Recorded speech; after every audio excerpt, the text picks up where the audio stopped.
Ohio State's title chase begins with the ultimate test against the nation's number one team.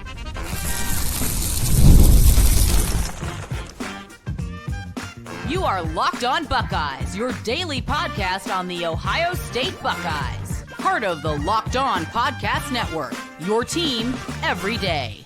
Welcome in, Buckeye fans, to your Tuesday edition of Locked On Buckeyes, which is your daily Ohio State podcast, part of Locked On Podcast Network, your team every day. I'm your host, Jay Stevens. That's your sports talk host, delivering passionate coverage about your Buckeyes. And during today's show, we will discuss the Buckeyes that made Bruce Feldman's freak list, as well as what the Buckeyes' focus must be during week 2 of fall camp. But first, all offseason, Ohio State season opener against Texas has been gaining steam. It's been hyped up. And this is a matchup that when you look at the two helmets, you know it's going to be a big boy battle. But then a game that's already had a lot of attention is going to get a lot more because in the preseason coaches poll, it is out that Texas is number 1, Ohio State's number 2, that the season opener is going to feature the top 2 teams in the country. And while it's going to feature the top 2 teams in the country, Ryan, they can look at this poll and it can allow his team to either look at it and fall into the trap of the game being hyped up and not blocking out the noise, or they can focus on the task, focus on themselves, and block out all the noise, which is exactly what you need to do. Yes, the poll is out. It's the top 2 matchup. That is great, and we're going to talk about that from now until when the game is played.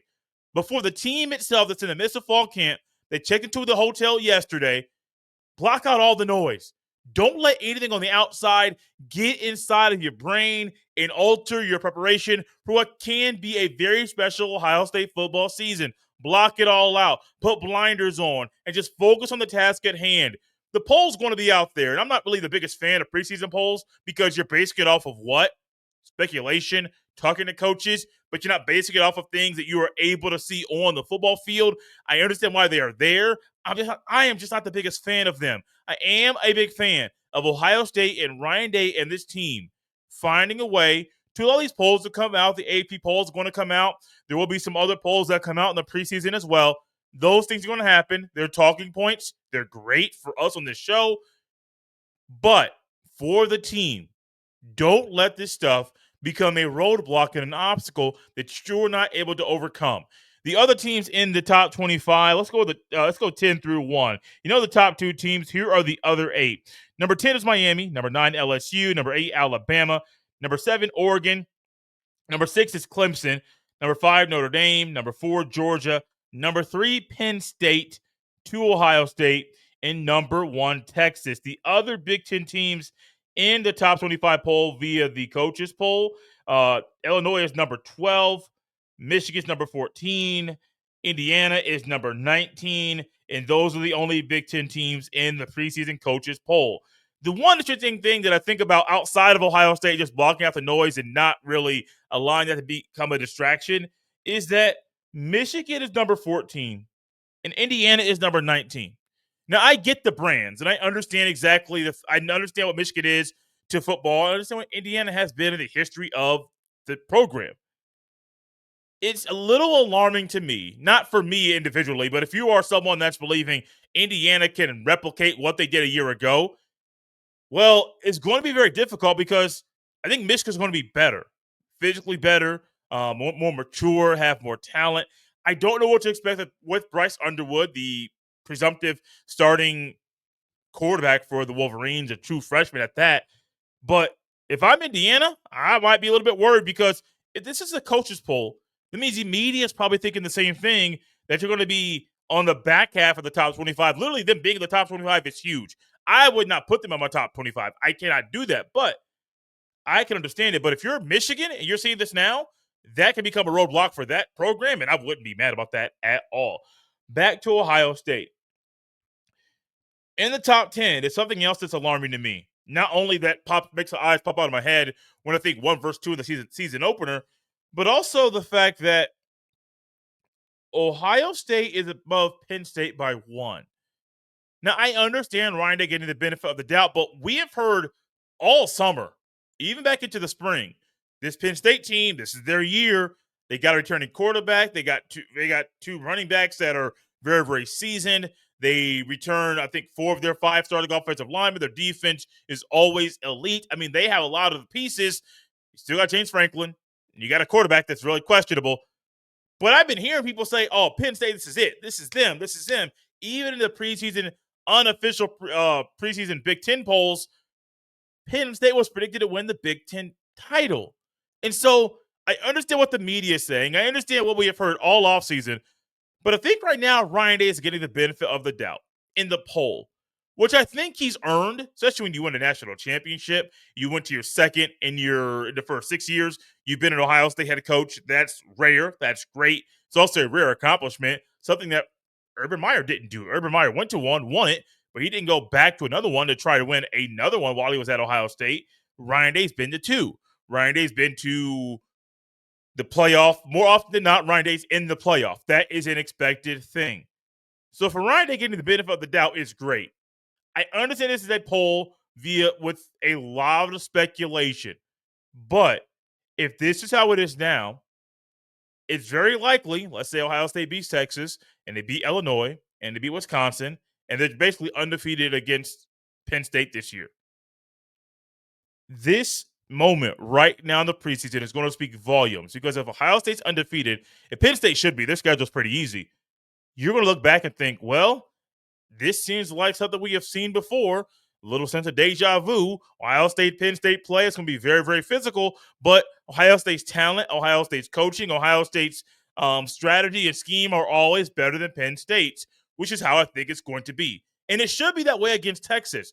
Ohio State's strategy, their scheme, their game plan, their talent, everything about Ohio State should be able to allow the Buckeyes to roll into the shoe on Labor Day weekend, to kick off that college football Saturday, and to handle Texas. One thing that I think gives Ohio State an edge in this game, not only them being able to block out the noise, but Texas doesn't return a lot of the starters they had a year ago. I'm looking now at Preview Magazine, trying to get a handle on Texas's depth chart. They only returned 1 starting offensive lineman from last year. They only returned 1 receiver.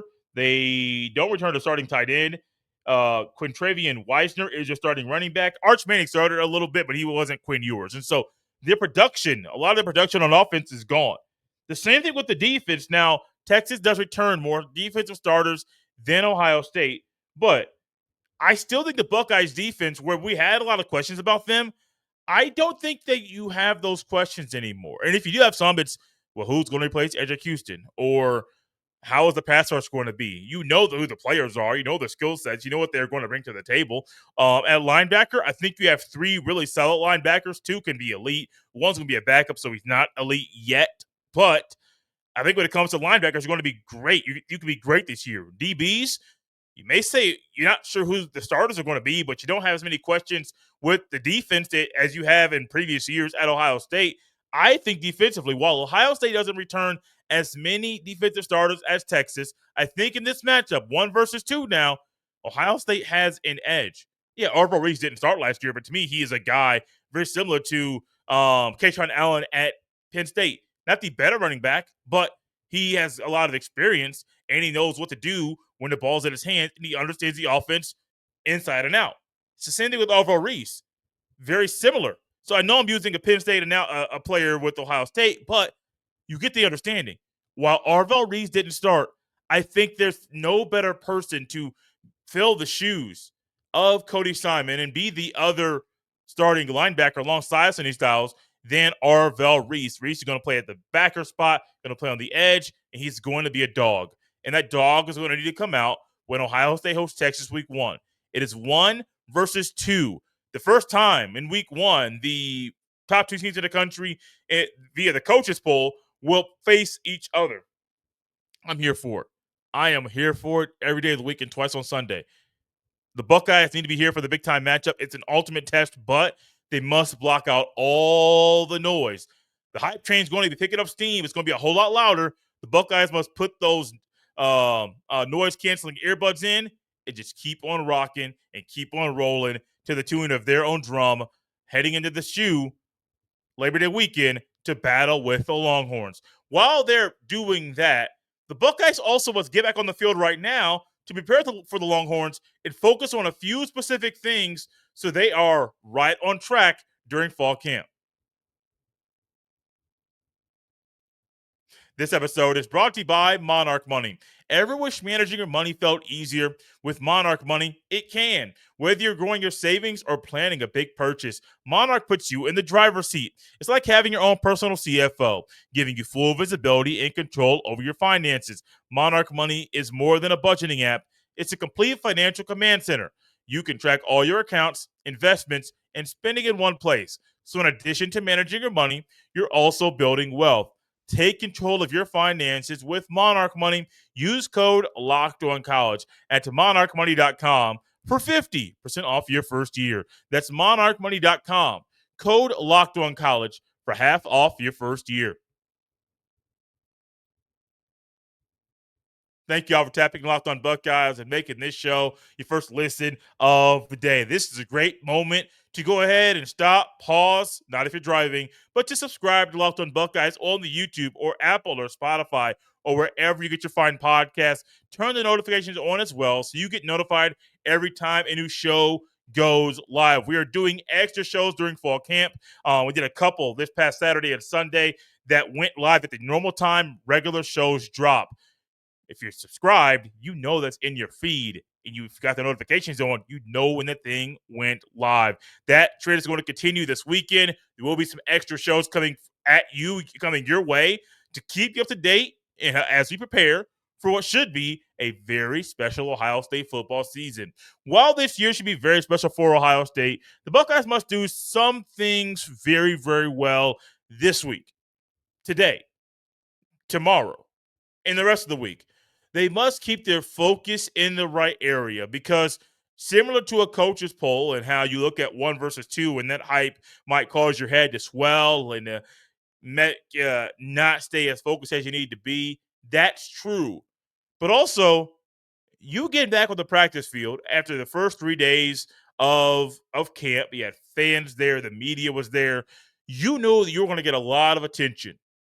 Well, that's gone. It's just you and your boys and the coaches back there on the field. And they're going to help you push each other every single day to be the best you can be while also trying to make sure you keep your focus the main thing.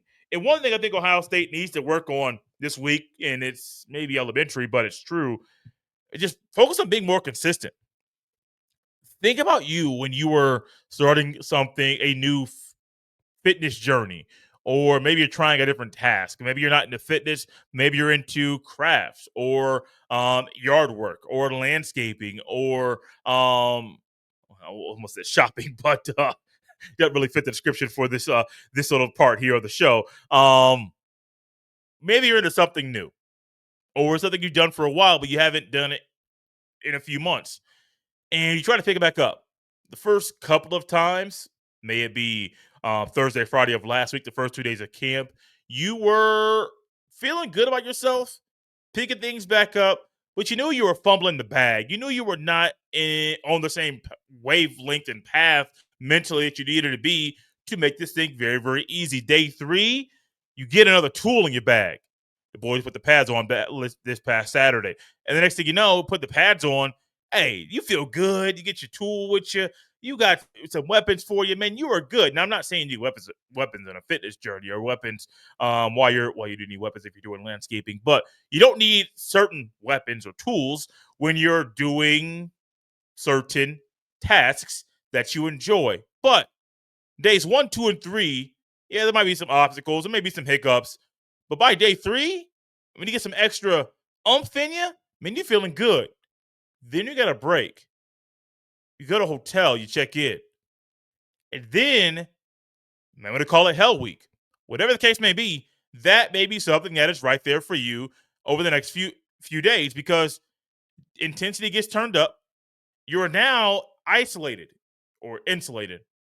You're not around. You're not having all of the things around you to distract you. You are simply focused on what you have to do. And while that's the case, the first 3 days, man, that stuff was a little difficult at times. But on days 4, 5, 6, and 7, consistency is needed. That's the same thing for the Buckeyes right now. You need to be more consistent. And this is regardless of if you're opening up against Texas or Youngstown State or Minnesota.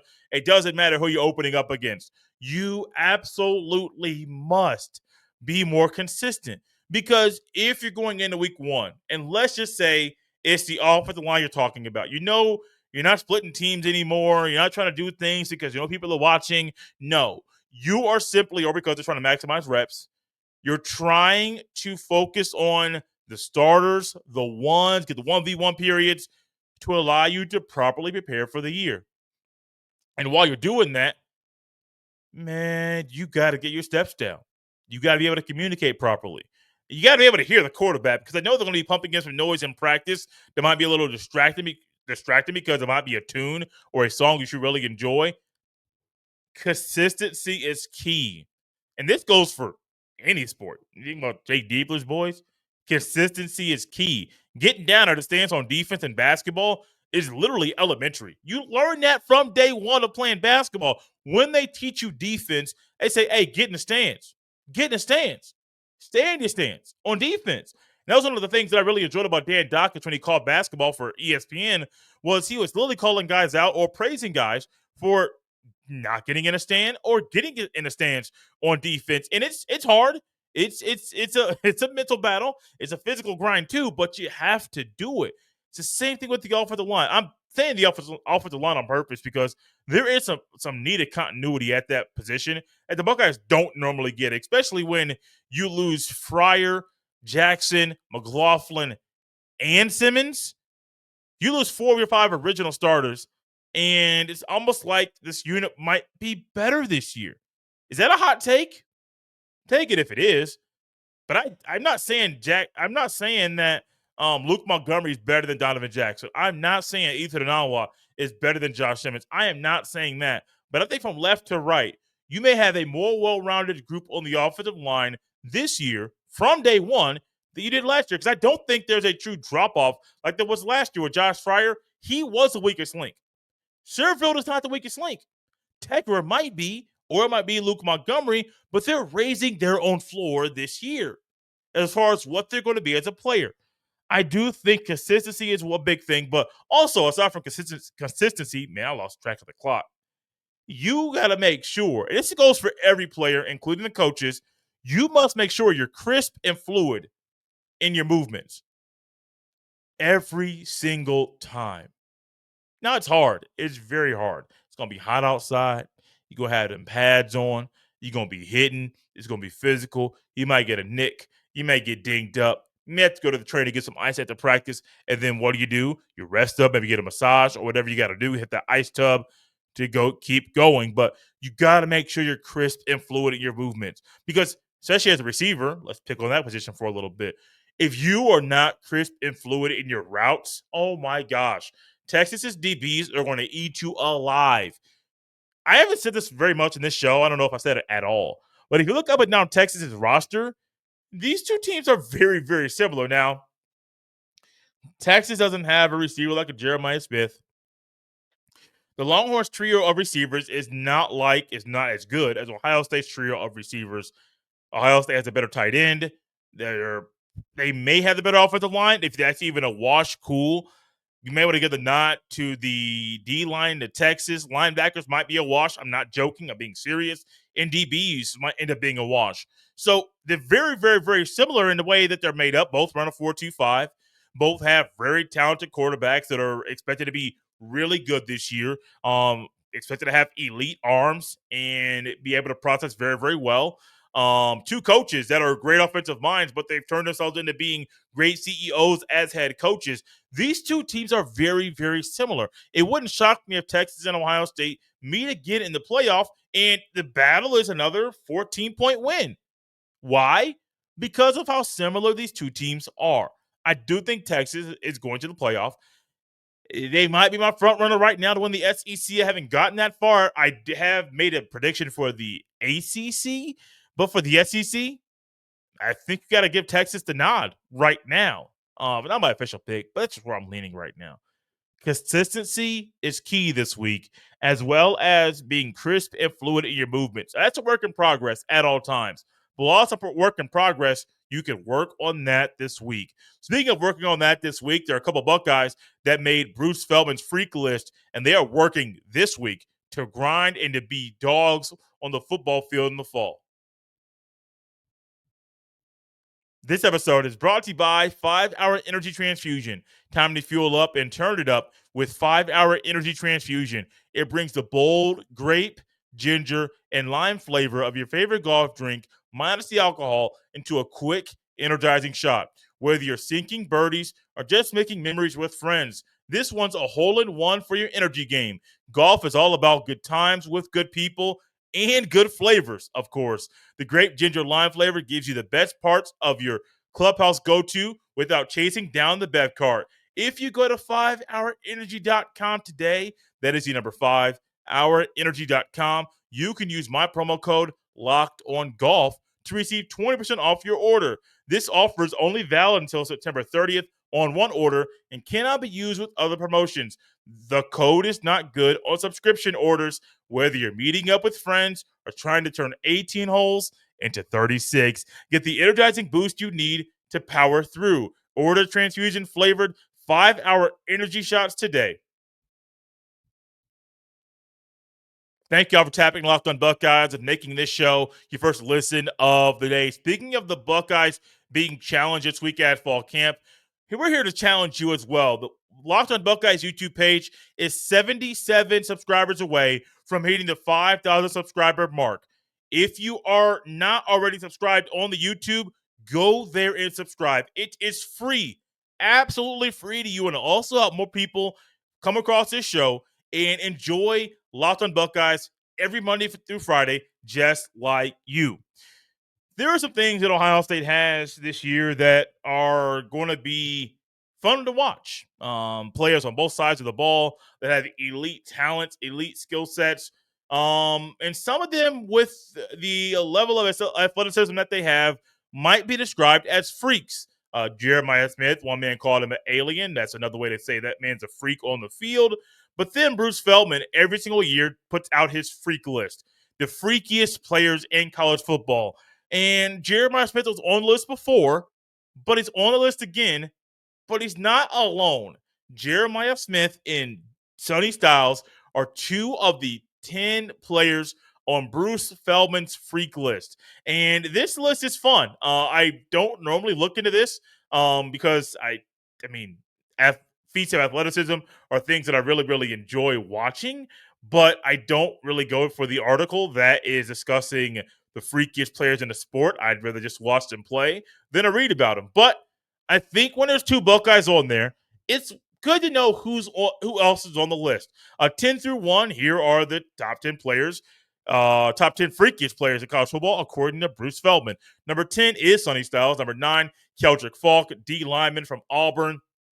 Number 8, Zane Durant, D tackle from Penn State. Number 7, Logan George, Iowa center. Number 6, Dominic McKinley, D tackle from LSU. Number 5, Peter Woods, D tackle from Clemson. A lot of D lineman love. Number 4, Amari Washington, D tackle from Oregon. And number 3, Nick Harbor, wide receiver from South Carolina. Something big about that guy. Going to talk about that later on. Number 2 is Caden Proctor, off of the tackle from Alabama. And then number 1 is number 4 on the Buckeyes roster. He might be number 1 in your heart, Jeremiah Smith. And I mentioned that there's a lot of beef in this list. If you were to go and look at a lot of the players on this list, if you look the article up, you'll see that these numbers I'm about to read to you are not false. That these guys are huge, and some of the freakiest guys in sports are sometimes some of the heaviest. Caden Proctor, for example, 6'7", 366 pounds. This summer, he squatted 815 pounds, benched 535, and power cleaned 405. That's silly. Nick Harbor, wide receiver from South Carolina. The junior evolved into more of a weapon in the offense in 2024. But also in 2024, he was 6'5", 245.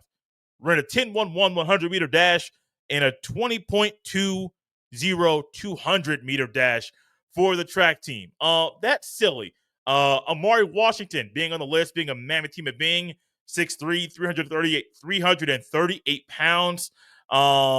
Where's his numbers? To be that massive and clock a 20.89 miles per hour with a 36-inch vertical jump. Oh, let's add in that he squatted 755 pounds, benched 475, and cleaned 385. Yo, that's stupid. That's absolutely stupid and insane, and it's wild to think about. As wild as that is, Ohio State's two guys in this list, number 1 and number 10, they don't play the same position. They're not on the same side of the ball, but they will inflict fear on the other team that they're about to play against. It is on the record that Jeremiah Smith, I believe, ran 22 miles per hour plus, the second fastest on the team. And that was clocked.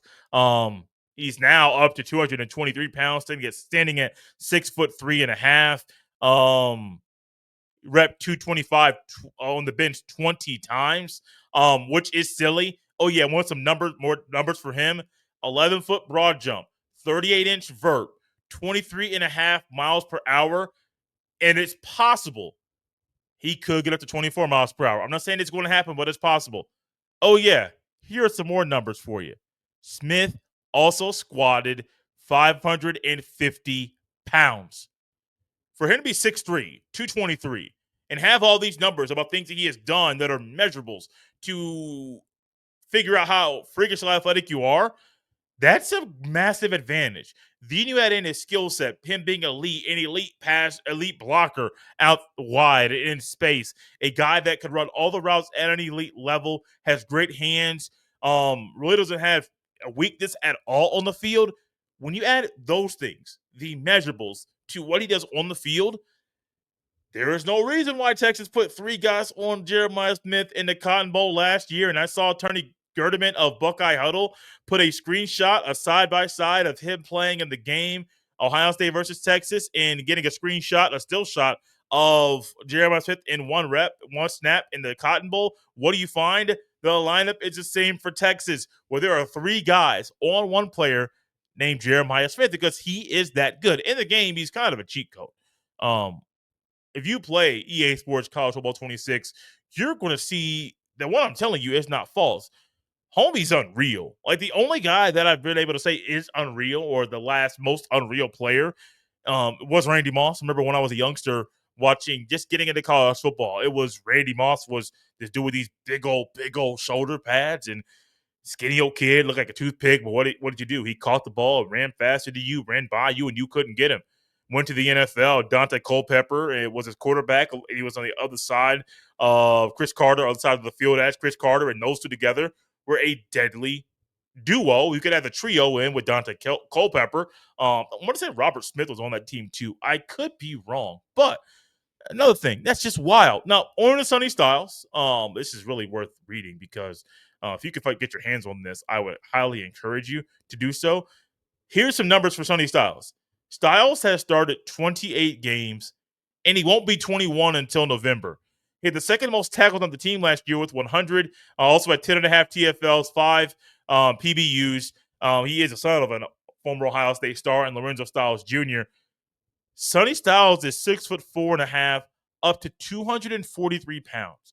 And I did see, I think it was a picture or a video of him walking into the hotel on Monday, and homie looks like he's been doing push-ups for breakfast. And this is not my way of saying he wasn't in great shape last year and he wasn't physically ready for battle a year ago. It's just me saying that he's doing a whole lot more, and he's doing a whole lot better than he did last year. He's gotten better in every way, and I think him and Arvell Reese being a dynamic duo at linebacker is going to be deadly in the best way for us. Sonny Styles, back to some numbers for him. He broad jumped 11 feet, even vertical jump of 40 inches, and he squats 675 pounds. Oh, here's one more number for you. His body fat is 10%. When Ohio State had these 2 guys on the same team, and they are 2 of the 3 players that represented Ohio State at Big Ten Media Days, you got to find a way to put them in the right position to be successful. Which is why I'm not surprised that Ohio State has been flirting with Smith being a returner. Is it needed? Absolutely not. I could easily name 3 or 4 guys I would like to see return the ball better than Smith. And it's not because I don't think Smith can be an elite returner. It's simply that, do you want to put his body in harm's way, or can you find a way to save his body for an on-play offense? That's literally it. I'm not saying what Colorado did a year ago with Travis Hunter, having him play both ways. I think he played 140 snaps, 120 to 140 snaps a game. That's silly. It's insane. He also killed it. If Jeremiah Smith played both ways, it'd be a little cheat code. You also have to figure out who on the defense wouldn't be there. Would it be Matthews Jr.? Would it be IGB? I think you could probably put Igmanosin or Jermaine Matthews at nickel. Probably not ideal for both to be there. I think one, there's a level of physicality that's needed. I think they both have a level of physicality, but I don't think both I think they're both better on the outside than the inside. The fact that Ohio State has both of these guys on one team this year is a massive, massive benefit. And to make Bruce Feldman's freak list heading into what is going to be a very special season for college football, got to clap it up for you, man. That's all I got. I got more words. I got a lot more words to say, but I'm just going to clap it up. I'm proud of these two young men for what they've done, the way they pushed themselves, and being able to accomplish some freaky things on the football field and also in the weight room. Also, Sonny Styles and Jeremiah Smith push each other every single day in workouts, and which is why it's no surprise to me that while Jeremiah Smith is going to be on the list until he's done playing college football, it's no surprise that one of his workout buddies in Sonny Styles is on Bruce Feldman's freak list in 2025.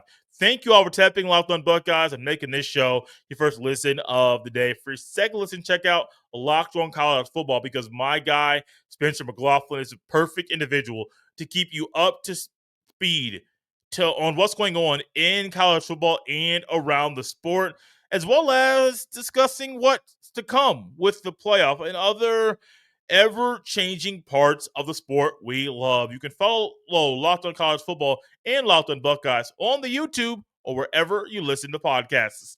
You can follow me on any social media platform at jstevens07. Send every email to jstevens317@gmail.com. This has been Locked On Buckeyes right here on a Tuesday. We'll see you next time.